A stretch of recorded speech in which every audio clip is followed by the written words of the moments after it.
I overheard my wife talking to her lover. I can't do this anymore. I have to leave him.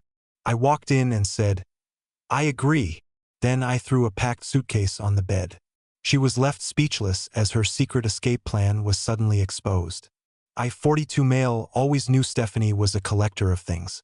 Antique teacups, first edition novels, stray bits of sea glass she'd find on our yearly trip to the coast.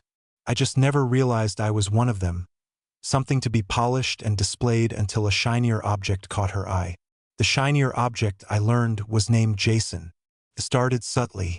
The locked phone screen, a new thing for her.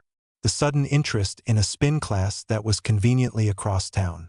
The way she'd smile at a text, a soft, private little smile that hadn't been meant for me in years. I'm not a fool, but I am admittedly a patient man. I believe in giving people enough rope. I just never expected her to fashion a noose with it and hand me the other end. The end came on a Tuesday. I come home a little early. The house was quiet. I walked into our bedroom to change, and that's when I heard it. Her voice, a hushed, urgent whisper from the adjoined master bathroom. I can't do this anymore, Jason. I have to leave him. It's just logistics. The house, the money. I need to figure it out. Make a plan. A plan? My wife, the collector, was planning to discard me. My heart didn't shatter. It didn't pound. It went still. Cold, heavy weight in my chest. All the little details, the late nights, the vague excuses, they didn't just click into place. They fused together into a single, ugly picture. I looked at the suitcase on the top shelf of my closet. An old Samsonite, the one we used for weekend trips. I took it down. My movements were silent, deliberate. I opened our shared dresser, her side. I packed methodically. The expensive silk blouses she loved, the designer jeans, the cashmere sweaters. I didn't forget the toiletries from the bathroom cabinet, the fancy French face cream, the serum that cost more than our weekly groceries. I heard the toilet flush. Her footsteps approached the bathroom door. I waited until she was fully in the bedroom, her phone still clutched in her hand. Her eyes widened when she saw me, a flicker of panic in their depths. "You're home early," she said, her voice a little too bright. "I am," I replied, my own voice unervingly calm. I lifted the packed suitcase and threw it onto the bed between us. The thud was heavy, final. Her gaze dropped to the suitcase, then back to my face. The color drained from her cheeks. What is this? You said you needed to leave," I said, meeting her stare. "I agree. So go." The silence that followed was more profound than any shouting match could ever be. Her mouth opened and closed, but no sound came out. The secret plan she'd been whispering about moments before was suddenly spelled out on the bed, exposed and ugly. The strategist in her had met an unforeseen obstacle. Me. And I had a plan of my own. It was just beginning.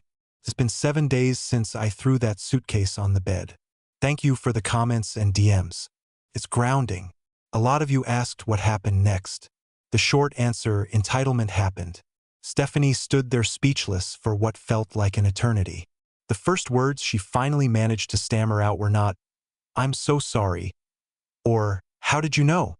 They were, "You can't just kick me out." It was so perfectly her. "I'm not kicking you out, Stephanie," I said, keeping my voice level. "I'm facilitating your decision. You said you wanted to leave. I'm helping." I gestured to the suitcase. "Your go bag is ready." She went straight to anger, a defense mechanism I knew well. "This is my house too. You can't do this." "Actually," I said, pulling a folded paper from my back pocket, "it's not. The house was mine before we married. The prenup we both signed is very clear on that." The prenup, the sensible, unromantic document her own lawyer had advised her to sign 15 years ago, a detail she had clearly forgotten in her planning. The blood drained from her face again. She called Jason. Of course she did. I went downstairs to make coffee. I could hear her frantic, hushed tones from the bedroom. 20 minutes later, a beat-up sports car I'd never seen before pulled into my driveway. Jason in the flesh. He's exactly what you'd picture. 10 years younger than her, tight t-shirt, gelled hair, and the kind of swagger that comes from never having faced a real consequence in your life. He stormed in, ready to play the hero. "What the hell do you think you're doing to her?" I just looked at him. "Her? Stephanie, you mean? The woman you've been sleeping with? I'm granting her wish." I believe her exact words were, "I have to leave him." So, she's leaving.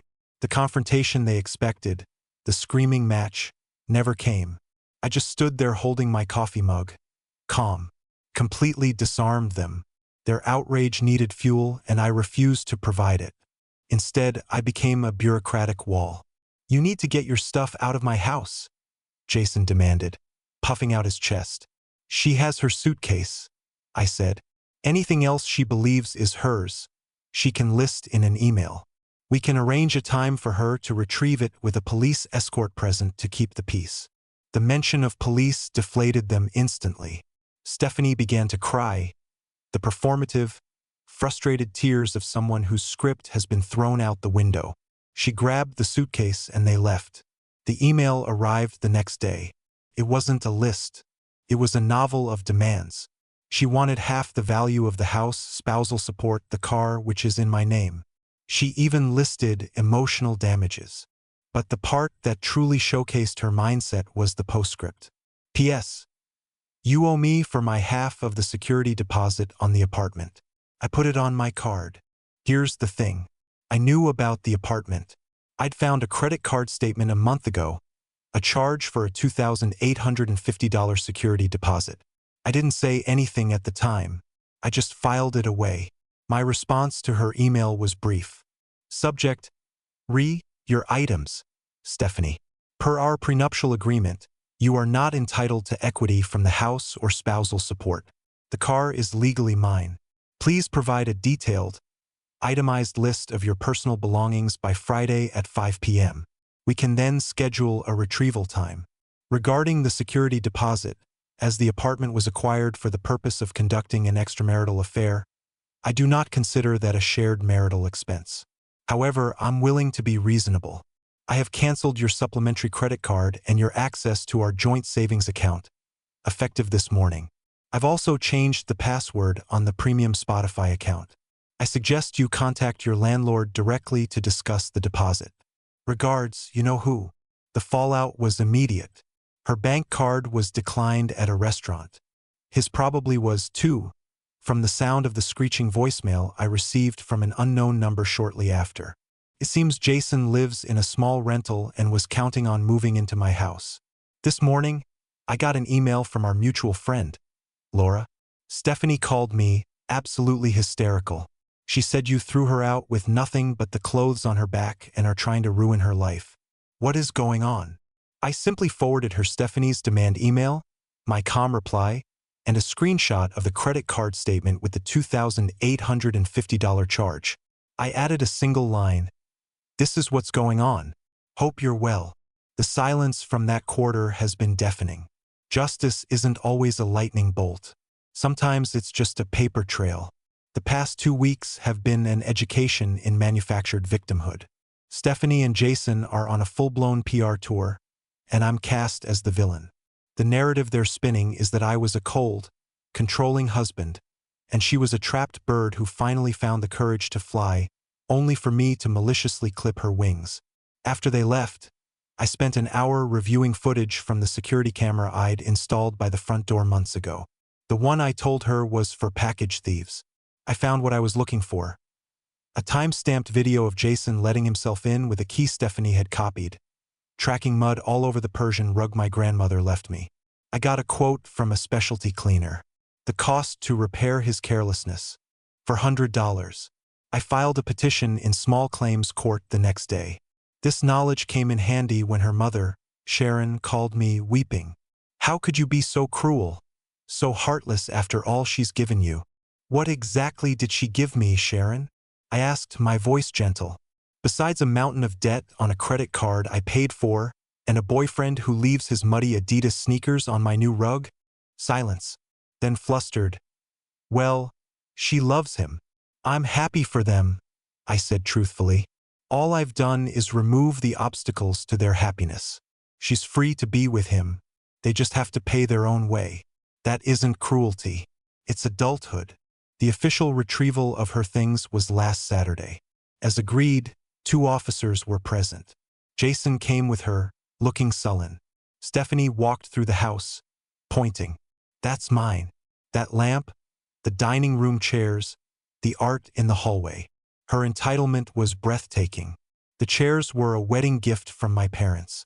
The art was from a gallery I'd visited years ago. I just shook my head. No, Stephanie. Yes, I picked them out, she insisted. You have excellent taste, I conceded. But taste doesn't confer ownership.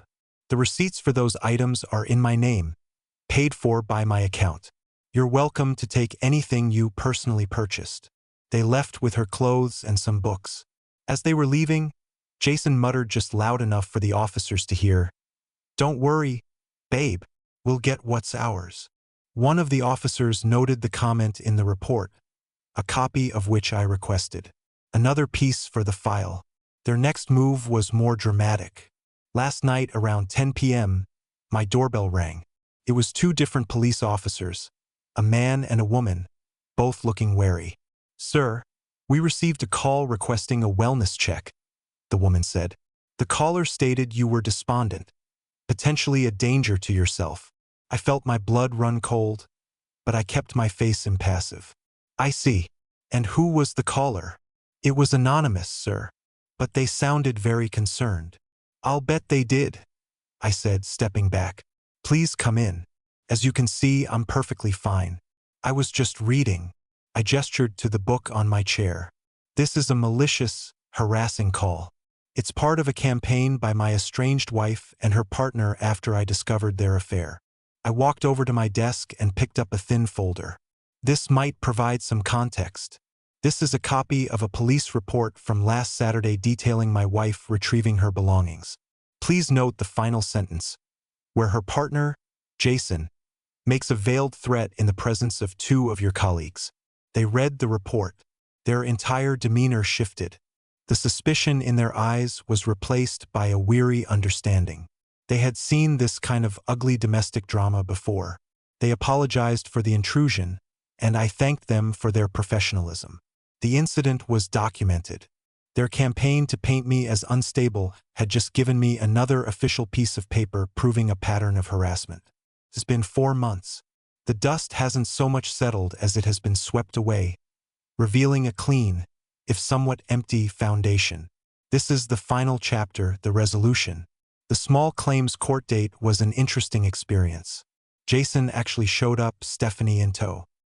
He tried to argue the rug was already old and that the mud was hardly anything. He was loud and indignant. I was quiet. I presented the judge with the video still of him walking on the rug, the timestamp clearly visible. I had a signed affidavit from the rug specialist about the nature of the damage and a formal, itemized quote for the $400 cleaning. The judge looked from my folder to Jason's blustering and back again. The judgment was in my favor. It took another 2 months and a wage garnishment filing, but I eventually got the $400. It was never about the money. The social fallout for them was a slow burn, not a sudden explosion. Laura had shared the true story with a few people, and that quiet truth was more powerful than Stephanie's loud lies. People weren't openly hostile to her. They just became unavailable. Dinner invitations grew scarce. Calls went to voicemail. Our friends had witnessed my calm, documented approach versus her frantic, contradictory stories. They made their choice, not with a grand gesture, but with 1,000 quiet evasions. The final piece of justice came from a place I never expected. I received a phone call from a man who identified himself as the landlord of Stephanie's apartment. "Hi, I know this is an odd call," he began, "but your number was listed on the application for Stephanie. She and her partner broke their lease, and they owe me a significant amount of money. She told me to call you, that you would help her sort it out." I could almost see her saying it. The desperate, manipulative play of a cornered narcissist. "I'm sorry you're in this position," I said, my voice perfectly level. "Let me be very clear so there's no confusion. Stephanie is my estranged wife. I am not financially responsible for her. Her partner's name is Jason. The security deposit for that apartment was charged to a supplementary credit card in her name, which I have since canceled due to her using it to facilitate the very affair that ended our marriage. She has no access to my funds. Any suggestion that I would sort it out is a complete fabrication on her part. I wish you luck in recouping your losses from them directly." The landlord was silent for a moment, then let out a long sigh. "Thank you. That's very clear. I appreciate your honesty." He pursued them for the full amount. I heard through the grapevine it ended with them draining what little savings they had left. Their relationship, forged in the thrill of a secret, couldn't survive the mundane reality of shared debt and consequences. I saw Stephanie one last time in a bookstore downtown. She looked diminished. The vibrant confidence she always wore like a cloak was gone, replaced by a dull, resentful anger in her eyes. She saw me. Her face tightened and she turned away abruptly. There was no sadness in me, no anger, just a quiet sense of closure. She was a book I had finished reading. The house is peaceful now. I donated her things. I had the Persian rug cleaned, and it looks as good as new. The revenge wasn't a single fiery act. It was the slow, methodical process of letting their own actions create their own prison. I didn't ruin their lives. I just held up a mirror and let them see the mess they'd made.